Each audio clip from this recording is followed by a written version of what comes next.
বন্ধুরা, আজ আমরা ভেটো পাওয়া সংক্রান্ত একটি খুব বড় এবং গুরুত্বপূর্ণ খবর নিয়ে আলোচনা করব। এই খবরটি আমাদের দেশ ভারতের জন্য গর্বের বিষয়। আসলে ভারত ইউনাইটেড নেশন ভেটো পাওয়া সদস্য পদ পেতে চলেছে, যা আমাদের দেশের শক্তি বহুগুণ বাড়িয়ে দেবে। প্রধানমন্ত্রী মোদী এবং এস জয়শঙ্কর জাতিসংঘে পৌঁছানোর আগেই ইউএনএ ব্যাপক তোলপাড় শুরু হয়েছে। আসুন এই পুরো বিষয়টি বিস্তারিতভাবে জেনে নেওয়া যাক। ইউনাইটেড নেশনের সাধারণ পরিষদের সভাপতি ডেনিস ফ্রান্সিস ভারত সম্পর্কে একটি বড় ঘোষণা করেছেন, যার কারণে চীন এবং ইটালির মতো দেশগুলি হতবাক। চীন, ইটালি, পাকিস্তান এবং কানাডার মতো দেশগুলি ভারতকে পাওয়ার দিতে অস্বীকার করেছিল, কিন্তু এখন জাতিসংঘের সাধারণ পরিষদের সভাপতি এবং ভারতের বিদেশ মন্ত্রী এস জয়শঙ্কর যোগ্য জবাব দিয়েছেন।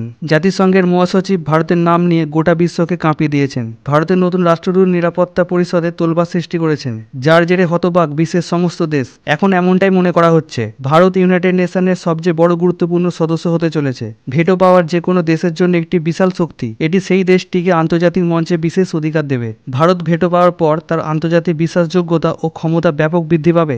ভেটো ক্ষমতা বলতে জাতিসংঘের নিরাপত্তা পরিষদে কোনো সিদ্ধান্ত গৃহীত হলে এবং সেই সিদ্ধান্তের বিরুদ্ধে ভেটো ক্ষমতা সম্পন্ন দেশ ভেটো দিলে সেই সিদ্ধান্ত পাস করা যাবে না। ডেনিস ফ্রান্সিস বলেছিলেন যে ভারত ইউনাইটেড নেশন স্থায়ী আসন পাওয়ার সবচেয়ে সেরা প্রতিযোগী। তিনি আরও বলেন, ইউএনএসসিতে সংস্কার নতুন সদস্য অন্তর্ভুক্ত করা জরুরি হয়ে পড়েছে।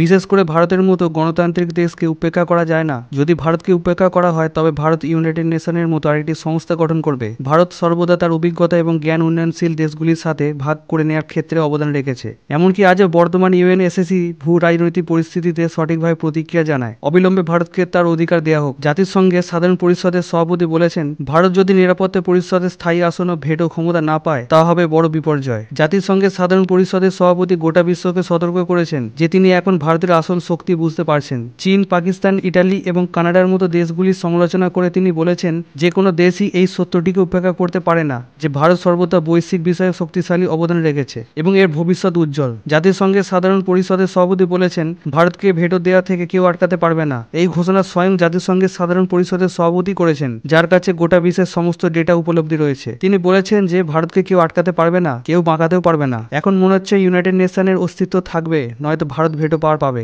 ভারত সেপ্টেম্বর মাসের শেষ দিনে জাতিসংঘের অভ্যন্তরে বড় বিস্ফোরণ ঘটাতে চলেছে। এই সময়ে ভারতকে নিয়ে বড় ঘোষণা করতে চলেছে পিএম মোদী এবং বিদেশ মন্ত্রী এস জয়শঙ্কর। এইবার ভারতকে নিয়ে খুব বড় ঘোষণা করতে চলেছে। 24 থেকে 30 সেপ্টেম্বর পর্যন্ত জাতিসংঘের সাধারণ পরিষদের উচ্চ পর্যায়ের আলোচনা চলবে, আর এই সময় ভারতকে নিয়ে অনেক চমকপ্রদ ঘোষণা আসতে পারে। এবার সাধারণ পরিষদে ভাষণ দেবেন না পিএম মোদী, তবে বিদেশ মন্ত্রী এস জয়শঙ্কর সাধারণ অধিবেশনে ভাষণ দেবেন। রাষ্ট্রপতি জো বাইডেনের এই কার্যকালের শেষ ভাষণ হবে। নিজের অন্তিম কার্যালয়ে জো বাইডেন ভারতকে নিয়ে ইউএনএতে বড় সিদ্ধান্ত নিতে চলেছে। আমেরিকা ইতিমধ্যেই ভারতকে ইউএনএসসিতে স্থায়ী ভাষণ দেওয়ার কথা বলেছে। এবার তার ভাষণে জো বাইডেন এ সংক্রান্ত কিছু নথির ইঙ্গিত দিতে পারেন এবং গ্রিন সিগন্যালের সংকেত দিতে পারেন।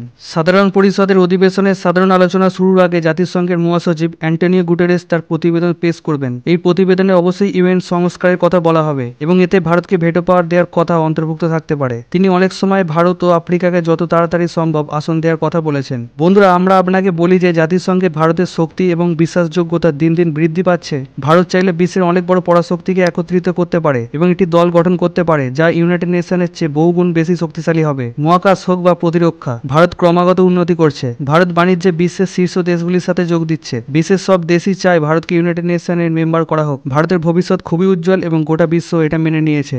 ভারত প্রতিটি ক্ষেত্রেই তার শক্তি ও সামর্থ্য প্রমাণ করেছে, তা চন্দ্রযান মিশন হোক বা প্রতিরক্ষা ক্ষেত্রে তার সাফল্য। ভারত সর্বদা নিজেকে প্রমাণ করেছে। ভারতের এই সাফল্য আমাদের গর্বিত করে এবং আমাদের আত্মবিশ্বাস দেয় যে ভারত ভবিষ্যতে সারা দুনিয়াকে নেতৃত্ব দেবে। ইউনাইটেড নেশনের ভবিষ্যৎ এখন তার উপর নির্ভর করছে ভারতকে ভেটো ক্ষমতা দেয় কিনা। যদি ভারত ভেটো ক্ষমতা না পায় তাহলে ইউনাইটেড নেশনের অস্বস্তি হুমকির মুখে পড়তে পারে। ভারত স্পষ্ট করে দিয়েছে কোনো ধরনের বৈষম্য বরদাস্ত করবে না আর নিজের অধিকার আদায়ে লড়াই করবে। পিএম মোদী এবং বিদেশ মন্ত্রী এস জয়শঙ্কর আন্তর্জাতিক মঞ্চে ভারতের অবস্থানকে শক্তিশালী করেছেন। উনি বিশ্বকে একটি বার্তা দিয়েছেন যে ভারত আর কোনো বিষয় পিছিয়ে থাকবে না এবং তার অধিকারের জন্য পূর্ণ শক্তি দিয়ে লড়াই করবে। ভারতের শক্তি বৃদ্ধির সাথে সাথে তার দায়িত্বও বাড়ছে। ভারত সবসময় বিশ্বের শান্তি ও উন্নয়নের জন্য কাজ করেছে এবং ভবিষ্যতেও তা অব্যাহত থাকবে। ভেটো পাওয়ার মাধ্যমে ভারতের দায়িত্ব আরও বাড়বে। ভারতের ক্ষমতা আর কারো কাছে গোপন নেই। অর্থনৈতিক সেক্টর হোক, প্রতিরক্ষা সেক্টর হোক বা বৈজ্ঞানিক সেক্টর, ভারত সব জায়গায় তার ক্ষমতা দেখিয়েছে।